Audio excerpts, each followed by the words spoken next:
ரஷ்ய எழுத்தாளர் ஆண்டன் செக்கோவின் பேச்சாளர் மாப்பிள்ளையும் அப்பாவும் ராஜதந்திரி முதல் வகுப்பு பயணிகள் உள்ளிட்ட சிறந்த கதைகள் இப்போது ஆடியோ ஃபார்மேட்டில் விகடன் பிளேயில். இப்போவே விகடன் ஆப்பை டவுன்லோட் பண்ணுங்க. செக்கோ கதைகளை கேளுங்க.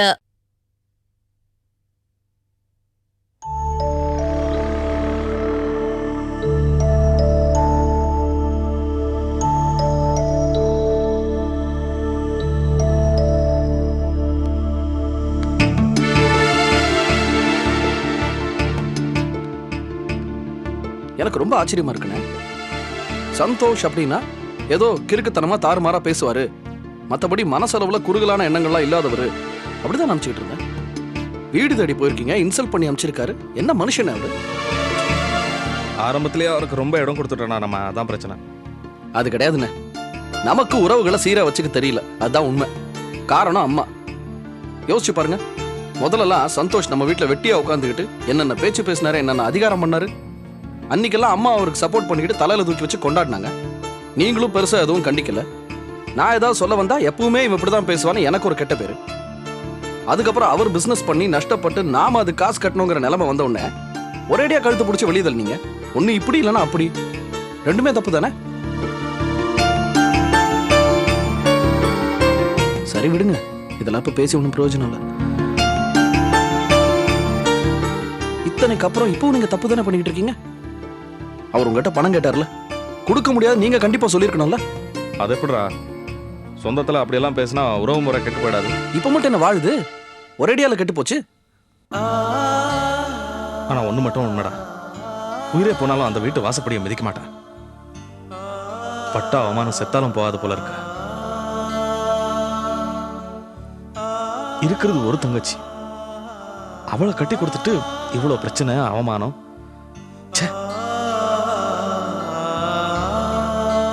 பாவம்டா சிதம்பரம் மாமா, நமக்காக சுமக்க முடியாத ஒரு சுமையை சுமந்துகிட்டு இருக்காரு. முதல்ல பாவம் ஆசைப்பட்டு ஒரு நிலத்தை வாங்கியிருக்காரு. இந்த பிரச்சனைக்காக அந்த இடத்த வித்து அந்த பணத்தை நம்ம கிட்ட கொடுத்துருக்காரு. செல்வம், எப்படியாவது கஷ்டப்பட்டு கூடிய சீக்கிரம் அவரோட பணத்தை திருப்பி கொடுத்துடணும்டா. உண்மையிலேயே ரொம்ப பெரிய விஷயம் அது. அம்மா எவ்வளவு அவமானப்படுத்திருக்காங்க, அவர் மனசை எவ்வளவு தூரம் வேதனைப்படுத்திருக்காங்க. எதையுமே பொருட்படுத்தாம இவ்வளவு பெருந்தன்மையா வந்து உதவி பண்ணிருக்காருன்னா ரொம்ப ரொம்ப பெரிய விஷயம் இல்ல.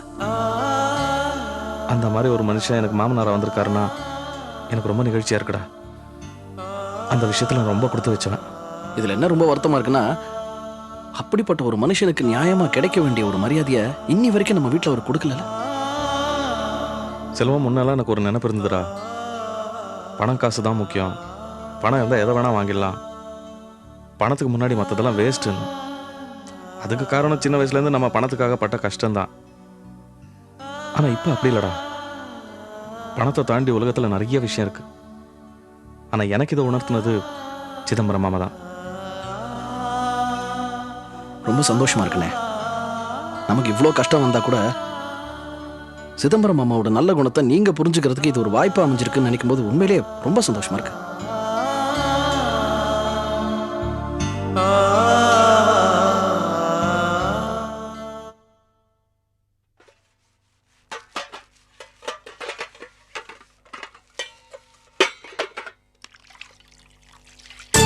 அவங்க வீட்ல அத்தனை பேர் இருக்காங்க, துளி கூட மரியாதைனா என்னன்னு யாருக்குமே தெரியல.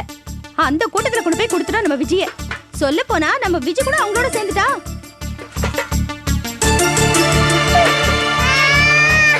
என்னம்மா என்னாச்சுமா உனக்கு?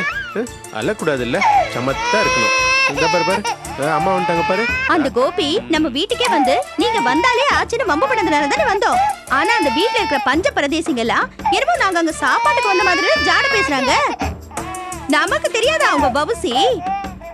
கோபி ஒரு ஆளோட சம்பாத்தியத்துல குத்த வச்சு திங்கிற கூட்டம் என்னைய பார்த்து ஜாட பேசுது. என்ன கொழுப்பு இருக்கும் அவங்களுக்கு? மாமா ஒருத்தர் தான் அங்க மாங்கு மாங்குன்னு வேலை பாக்குறாரு, மத்தவங்க எல்லாம் தண்டச்சு ஒரு வெட்டி.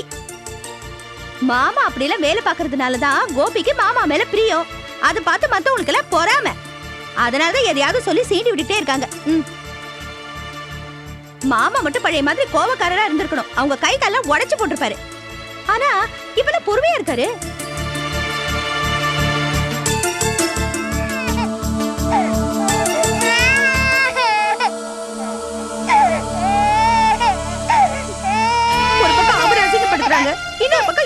காட்டுறாங்க. கோபி கூப்பிட்டு தானே நாங்க அங்க வந்தோம். இந்த அசிங்கலாம் எங்களுக்கு தேவையா? லீலா, விஜய் முன்ன மாதிரி இல்ல தெரியுமா? நல்ல புருஷன் கிடைச்சிட்டாருங்கிற பகவானத்துல தரங்கள் புரியாம ஆடுறா. பெரிய மகாராணி மாதிரி என்னமோ வரதும் போறதும் வேலையை வரதும். எனக்கே தாங்க முடியல அவ போடுற ஆட்டம். தனி ரூம், தனி கட்டில், தனி காத்தாடின சொகுசா இருக்கா? அழகர் குளத்துல இப்படி இருந்தோம். ஒருத்தர் பக்கத்துல படுத்துக்கிட்டு கை கால் மேல போட்டு தூங்குனதெல்லாம் மறந்துட்ட போல. என்ன லீலா, நான் பாட்டு பேசிட்டே இருக்கேன், நீ பாட்டு கதை சொல்ற மாதிரி கேட்டுட்டே இருக்க. இல்லக்கா, நீ சொல்றதெல்லாம் கேட்கும்போது மனசுக்கு ரொம்ப சங்கடமா தான் இருக்கு. அதுவும் இந்த விஜய் பத்தி சொன்ன பாரு, அவ இதெல்லாம் தெரிஞ்சுதான் பண்றாளா இல்ல தெரியாம பண்றாளா? எல்லாம் தெரிஞ்சுதான் பண்றா. என் மனசு விட்டு போச்சு லீலா, எனக்கு அங்க இருக்கவே பிடிக்கல. ஐயோ என்னக்கா? ஜனனி, இவ்வளவு தூரம் ஃபீல் பண்ணிக்கிட்டு எதுக்காக அங்க இருக்கணும்? பேசாம இங்கே இருந்துருங்க. கஷ்டப்படும் போது சொந்தக்காரங்க நம்மளை பத்தி பேசாம அவங்க பிரச்சனை பத்தியே பேசிக்கிட்டு இருந்தா அது எவ்வளவு சங்கடமா இருக்கும், எரிச்சலா இருக்குன்னு எங்களுக்கே நல்லா தெரியும். எல்லாரும் அவங்கவுங்க வேலை தான் முக்கியம்னு இருப்பாங்க. ஏங்க நீங்க வேற தேவையில்லாம பேசிட்டு இருக்கீங்க? கொஞ்சம் சும்மா இருக்கீங்களா? அக்கா ஏற்கனவே மனசு நொந்து போய் பேசிட்டு இருக்காங்க, நீங்க வேற குழப்பிட்டு இருக்கீங்க. ஆமா, நீங்க வந்தது போஸ் மாமாக்கு தெரியுமா? அநேகமா விஜய் எல்லாத்தையும் சொல்லிருப்பா. இந்நேரம் அந்த மனுஷன் என்ன கோவப்பட்டு கூத்தடிக்க போறாரோ. இருந்தாலும் என்னையே தான் திட்டுறாரு. போஸ் ஆகல, வரட்டும், நான் பேசிக்கிறேன். நீங்க போய் சாப்பிட்டு ரெஸ்ட் எடுங்க, போங்க. வாக்கா சாப்பிடலாம். வா.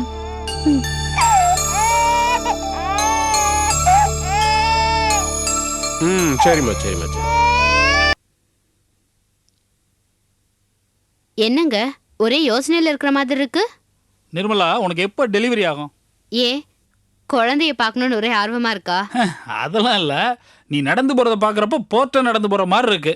இந்த லக்கேஜை கொஞ்சம் இறக்கி வச்சேன்னா உனக்கு கொஞ்சம் ரிலீஃபாக இருக்கும்னு பார்க்குறேன். படிச்சிருக்கீங்களே தவிர உங்களுக்கு கொஞ்சம் கூட இதுவே இல்லை. உங்கள் அம்மா மாதிரி பேச ஆரம்பிச்சிட்ட நீ. பின்ன குழந்தைய லக்கேஜ்னு இந்த உலகத்துல நீங்க தான் முதல் தடவையா சொல்லிருப்பீங்க. நிறைய பேர் அப்படிதான் நினைக்கிறான், ஆனால் வெளியே சொல்லாமல் வேஷம் போடுறாங்க. நான் ஃப்ராங்கானாலும் வெளிப்படையாக சொல்லிட்டேன். ஏங்க நிஜமாவே நம்ம குழந்தைய பத்தின கனவு உங்களுக்கு இல்லையா?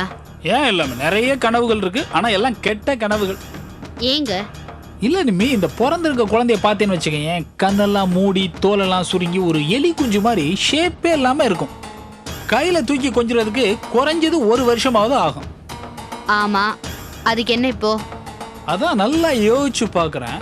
குழந்தை உன் ஜாடையில இருந்தா 1 வருஷத்துக்கு அதை தூக்கி கொஞ்சிறது எவ்வளவு பெரிய கஷ்டமா இருக்கும். ச்சே, என் கூட பேசாதீங்க. ஏ ஜஸ்ட் ஏ ஜோக்கியா? சின்ன வயசுல நீ கண்டிப்பா அழகா இருந்திருப்பேன்னு நான் நம்புறேன். ஓகே சரி, குழந்தை பேச்சு வேண்டாம். அடுத்தது என்ன பண்ண போறது ஐடியா? எது, பிசினஸ் பத்தியா? ஆமாமா, ஒரு பியூட்டிஃபுல் கான்செப்ட் வச்சிருக்கேன். ஒரு பக்காவான காஃபி ஷாப் ஒன்று போட போறேன் பாண்டிச்சேரியில. என்னது, காஃபி ஷாப்பா? காஃபி போட்டு விக்கிறதா? எது என்னமோ நாயர்கடை ரேஞ்சுக்கு சொல்லிட்டு இருக்க. காஃபி ஷாப்னா இது ஒரு ஸ்டார் ஹோட்டல் லெவல் கான்செப்ட்மா. 24 hours fully air conditioned coffee shop.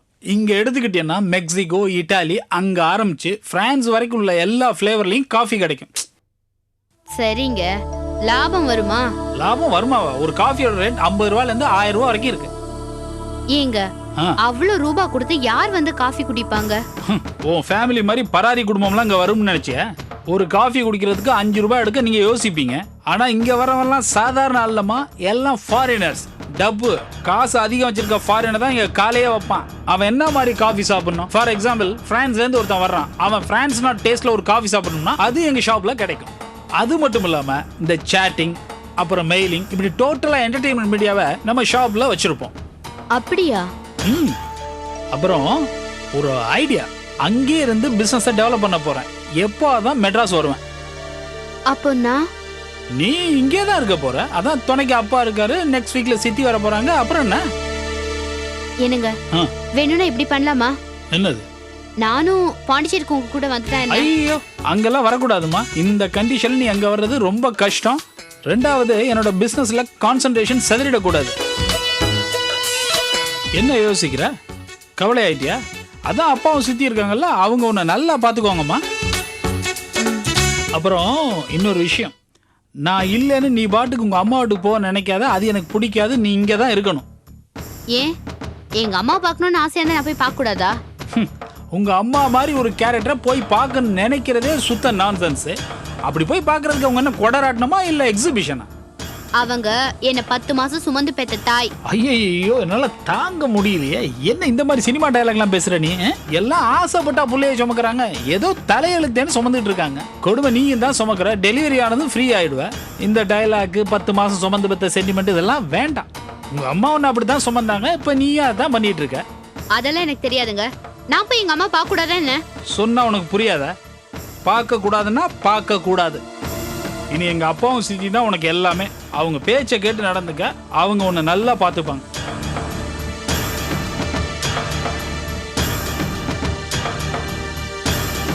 என்ன மூட் ஆஃப் ஆயிட்டியா?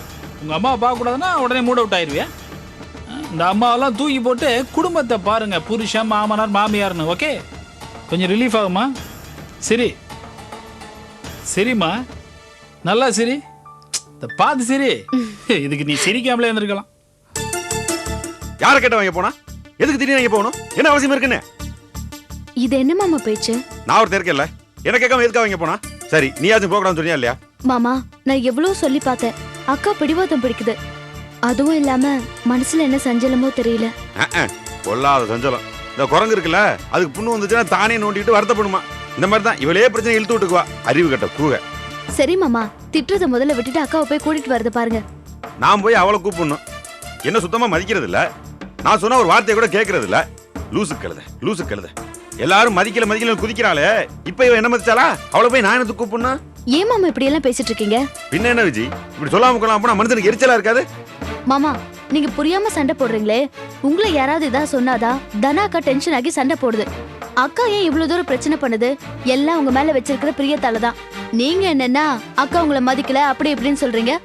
அடேங்கப்பா, அக்காளுக்கு வக்காலத்து வாங்குறலாக்கு. அக்காளும் தங்கச்சி ஒருத்தர் புகார் சொல்லிக்குவிய. இதே நான் குறுக்க வந்தோம்னு வச்சுக்கோங்க, ஒன்னா சேர்ந்துக்குவிய. நல்ல பொம்பளையப்பா. சரி மாமா, இப்போ எதுக்காக என் கூட விவாதம் பண்றீங்க? லீலா வீட்டுக்கு உடனே போன் பண்ணி பேசுங்க. ஏன் எதுக்கு நான் போன் பண்ண? இப்படி சொல்லாம கொள்ளாம போயிருக்கா, அவளை போன் பண்ணி கூப்பிடணுமாக்க? மாமா, லீலா வீட்டுக்கு தானே அக்கா போயிருக்கு, அதுக்கே எவ்வளவு கோவப்படுறீங்க? என்ன வச்சு புரியாம பேசிக்கிட்டு இருக்க? இவன் இங்க இருந்து போனாலே வாயை வச்சுட்டு சும்மா இருப்பான்னு நினைக்கிற? இங்க நடந்ததெல்லாம் பத்தி பொங்க புறணி பேசிக்கிட்டு இருப்பான். அந்த ரவி சரியான வில்லங்க பிடிச்சவன். எதுக்கு இங்க நடந்தாலும் அங்கே போய் பேசணும், நம்ம போய் பஞ்சாயத்துக்கு நிக்கணும்? அவளுக்கு நான் போன் பண்ண போறதும் இல்ல, நேரா போய் கூப்பிட போறதும் இல்ல. அவன் இங்க வருவாள்ல, இங்கே வச்சுக்கிறேன் அவளை.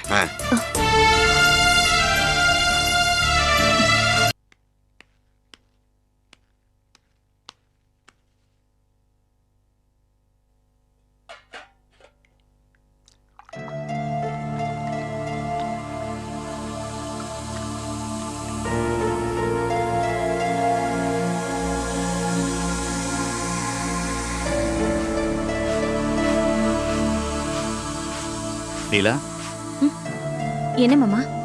இல்ல தனம் ஏதாவது பிரச்சனையோட வந்திருக்கா? ஆமா மாமா. என்னவா? அங்க யார் கூட பிரச்சனை? அது ஒரு பெரிய கூத்து மாமா. குறிப்பிட்டு ஏதாவது பிரச்சனைனா நம்ம சொல்லலாம். ஆனா காலையில எழுந்ததுல இருந்து ராத்திரி படுக்கிற வரைக்கும் ஒரே பிரச்சனையா இருக்குன்னு சொல்றாங்க மாமா. அங்க இருக்கிறவங்களுக்கு போஸ் மாமாவையும் தனா அக்காவையும் பிடிக்கலையா? ஓஹோ. சுத்தமா அங்க மரியாதை இல்ல, அங்க இருக்க எனக்கு பிடிக்கலன்னு சொல்லி கிளம்பி வந்துட்டாங்களா. என்னமா அது? என்ன இருந்தாலும் விஜி கூட பிறந்தவ தானே, எந்த பிரச்சனையா இருந்தாலும் விஜய் கிட்ட சொல்ல வேண்டியது தானே? தனு அக்கா சொல்றத பார்த்தா விஜய் கூட அவங்க கிட்ட சரியா நடந்துக்கலையா, அவ கூட அவங்களுக்கு மரியாதை கொடுக்கலையா. ஆட என்னமா அது? நீங்க ஏன் மாமா இதை இவ்வளவு தூரம் கேக்குறீங்க? தனம் இங்க வந்து இருக்கிறத பத்தி ஒன்றும் சொல்லமா? அங்க பிரச்சனைன்னு சொல்லிட்டு இங்க வந்து இருக்கிறதாமா தப்பு. கதிரேசா என்ன நினைப்பாரு? ஊர்ல இருக்கிற உங்க அப்பாவுக்கு இந்த விஷயம் தெரிஞ்சா என்ன நினைப்பாரு? என்னதான் இருந்தாலும் ரவி வீட்டுல ஜெயமணின்னு ஒரு பெரிய மனுஷன் இருக்காரு, அவர் புத்தி சொல்லி அனுப்பக்கூடாதுன்னு நினைக்க மாட்டாங்க. அது மட்டும் இல்ல, அந்த கோபி வீட்டுக்கும் தனத்துக்கும் சண்டையும் பிரச்சனையும் ஏற்படுறதுக்கு நாம ஏதோ ஹெல்ப் பண்ண மாதிரி ஆயிடக்கூடாதுல்ல, அதான் யோசனையா இருக்கு. மாமா அது வந்து அட மத்தவங்களை விடுமா, அந்த போஸ் அங்க இருக்காரு, அவர் என்ன நினைப்பாரு? இந்த தனம் தான் புத்தி கட்டு அங்க போச்சு, இவங்க பாட்டு கூப்பிட்டு வச்சுக்கிட்டாங்களே நினைக்க மாட்டாரு? நீங்க சொல்றதும் சரிதான் மாமா. ஆனா நம்மள மாதிரி ஆளுங்க சாதாரணமா சொன்னாலே தனு அக்கா காது கொடுத்து வாங்கிக்காது. அதுவும் இந்த மாதிரி நேரத்துல நம்ம அட்வைஸ் பண்ணோம்னா தனா அக்கா கோச்சிட்டு போயிடும், அதான் யோசிக்கிறேன். என்னமா அது? அதுக்குன்னு நம்ம சும்மா விட்டுற முடியுமா? நம்ம பிள்ளையாச்சே.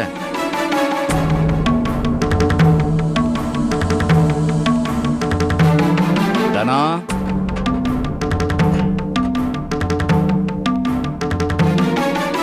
என்ன மாமா? நீ ஏதோ மனசு கஷ்டத்துல வந்திருக்கேன்னு கேள்விப்பட்டேன். லீலா சொன்னால மாமா. லீலா தான் சொன்னான். ஆமா மாமா, நான் சொன்னது கொஞ்சம், அங்க நடக்கிறது நிறைய. இந்த பழமொழி சொல்லுவாங்கல்லப்பா, கட்டுறது கையளவு கல்லாதது உலகளவுங்கிற மாதிரி இவங்க அங்க நடந்த பிரச்சனை கொஞ்சம் தான் சொல்லியிருக்காங்க, இன்னும் நிறைய இருக்கு. அப்படிதானே நீ? ஏய் என்னடா இது, என்ன பழமொழி இது சம்மந்தம் இல்லாமல் பேசிக்கிட்டு? கொஞ்ச நேரம் சும்மா இருக்கியா? தனம், நான் உனக்கு அப்பா மாதிரிமா, நீயும் அப்படித்தானே நினைக்கிற? ஆமா மாமா. இப்போ நான் சொல்ல போற விஷயத்த நான் சொல்ற அர்த்தத்திலே எடுத்துக்கணும், வேற தப்பா எல்லாம் புரிஞ்ச கூடாது, புரியுதா? சரி, இப்போ போஸுக்கு உடம்பு சரியில்லை, ஆனா கார்மெண்ட்ஸை பார்த்துக்க வேண்டிய நிர்பந்தம், கூட ஒத்தாசைக்காக ஒன்னையும் சேர்த்து கூட்டிட்டு வந்துட்டாங்க. என்னதான் விஜய் உனக்கு தங்கச்சியா இருந்தாலும் நீ அந்த வீட்டை பொறுத்த வரைக்கும் ஒரு விருந்தாளி. இப்போ விருந்தாளினா என்ன, ஒரு 10-15 நாள் அங்கே இருக்கலாம், அதுக்கப்புறம் கிளம்பி போயிடணும், அதான முறை? இப்போ நீ அந்த வீட்டு பொண்ணா இருந்து இப்படி கோச்சிக்கிட்டு வந்திருந்தா எனக்கு எந்த பிரச்சனையும் இல்லை. நீ ஒரு விருந்தாளிமா, விருந்தாளியா வந்த பொண்ணு அந்த வீட்டில் கோச்சிக்கிட்டு அடுத்த வீட்டுக்கு வந்தா அங்கே இருக்கிற எல்லாரையும் அசிங்கப்படுத்தின மாதிரி தானே அர்த்தம். அது மட்டும் இல்லாம கோவி தானே உங்களை ஊர்ல இருந்து கூட்டிட்டு வந்தாரு. அவர் இல்லாத நேரத்தில் இப்படி கிளம்பி வந்தா அவரையும் கேவலப்படுத்துற மாதிரி தானே அர்த்தம், புரியுதா? புரியுது மாமா, ஆனா நான் என்ன சொல்ல. நீங்க சொல்றதெல்லாம் ஓகே தான், ஆனா ஒரு விஷயத்தை கவனிச்சிங்களா? கோபி விட்டாளுங்க விருந்தாளியை கவனிச்சுக்கிற மாதிரியா தானே நீ கவனிச்சுக்கிட்டாங்க? அட அவங்களுக்கு 1000 வேலை இருக்கட்டும், அதெல்லாம் ஒதுக்கி வச்சுட்டு இவங்களை கவனிச்சுக்கணும்ல, அதானே நம்ம பண்பாடு. அதை விட்டுட்டு வேலைக்காரியை ட்ரீட் பண்ற மாதிரி இவங்களை ட்ரீட் பண்ணா அவங்களுக்கு கோவம் வரத்தானே செய்யும். கரெக்ட் ரவி. மாமா, விஜய் அந்த வீட்டு மருமக, அவளை திட்டுறதுக்கும் கோவப்படுறதுக்கும் அவங்களுக்கு உரிமை இருக்கு. நான் அந்த வீட்டு விருந்தாளி தானே சொன்னீங்க, என்ன திட்டத்துக்கும் கோவப்படுறதுக்கும் அவங்களுக்கு என்ன உரிமை இருக்கு? இங்க பாரு தானா, அவங்க உங்ககிட்ட நடந்துகிட்ட முறை நான் சரின்னு சொல்லல, அது தப்பு தான். அதே மாதிரி நீ இங்க கோச்சிட்டு வந்ததும் தப்பு தான். கோபி ஊர்ல இருந்து வர்ற வரைக்கும் நீ கொஞ்சம் பொறுமையா இருந்திருக்கலாம்ல. இதை பாருமா, உன் புருஷன் போஸ் அங்க இருக்காரு, அவர்கிட்ட சொல்லலாம். இந்த இவரு கதிரேசன் அங்க இருக்காரு, அவர்கிட்ட சொல்லலாம். இவங்க சப்போர்ட்ல கோபி ஊர்ல இருந்து வர்ற வரைக்கும் நீ பொறுமையா இருந்திருக்கலாம்ல. அப்பா உங்களுக்கு போஸை பத்தி அவ்வளவா தெரியாது. அவர் முன்னாடி கஷ்டப்பட்டு இருந்தாரு, இப்ப கொஞ்சம் காசு சம்பாதிக்கிறாருல்ல, அவர் கோபிக்கு கொத்தடிமை மாதிரி ஃபீல் பண்ணிட்டு இருக்காரு. அதனால அங்க என்ன பேசினாலும் அவர் கண்டுக்கிறது இல்ல. பொதுவாவே வீட்டுல ஒரு பிரச்சனைனா ஆம்பளைங்களுக்கு தெரியாது, அதுவும் இந்த கோபியோட அப்பாவும் போஸ் இதை கண்டுக்கிறது இல்ல. கோபியோட அப்பா திண்ணியே கதின்னு உட்காந்துட்டு இருப்பாரு, போஸ் கார்மெண்ட்ஸ் அலைஞ்சிட்டு இருப்பாரு. கரெக்டா சொன்னீங்க ரவி. நீங்க தான் அங்குள்ள நிலவரத்தை நூல் பிடிச்ச மாதிரி சொல்றீங்க. எனக்கு தெரியாதா நீ, நான் வியாபாரம் பண்ண வீடு வீடா போனவன், ஒரு ஆளை பார்த்ததுமே எப்படின்னு கண்டுபிடிச்சிட மாட்டேனா? இருக்கட்டுங்க, அதான் மாமா பேசிட்டு இருக்காருல்ல, நீங்க என்னோட புது குழப்பிட்டு இருக்கீங்க. என்ன இல்ல இப்படி சொல்ற? எனக்கு இந்த வீட்டுல பேசுறதுக்கு உரிமை இல்லையா? கோபியோட மாதிரி இந்த வீட்டுல எனக்கு கிறுக்கு பிடிச்சவங்களா இருக்கும். 100ல ஒரு வார்த்தை. என்னப்பா நீங்க பாட்டுக்கு போறீங்க? எப்பா, உனக்கு இந்த வீட்டில் பேசுறதுக்கு நிறைய உரிமை இருக்கு, பேசு. நான் என்ன அப்புறம்?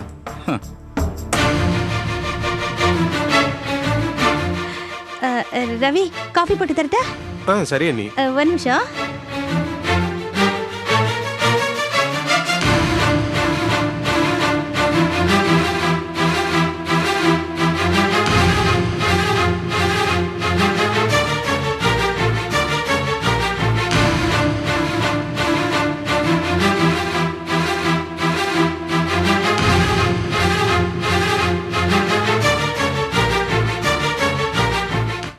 ரஷ்ய எழுத்தாளர் ஆண்டன் செக்கோவின் பேச்சாளர் மாப்பிள்ளையும் அப்பாவும், ராஜதந்திரி, முதல் வகுப்பு பயணிகள் உள்ளிட்ட சிறந்த கதைகள் இப்போது ஆடியோ ஃபார்மேட்டில் விகடன் பிளேயில். இப்போவே விகடன் ஆப்பை டவுன்லோட் பண்ணுங்க. செக்கோ கதைகளை கேளுங்க.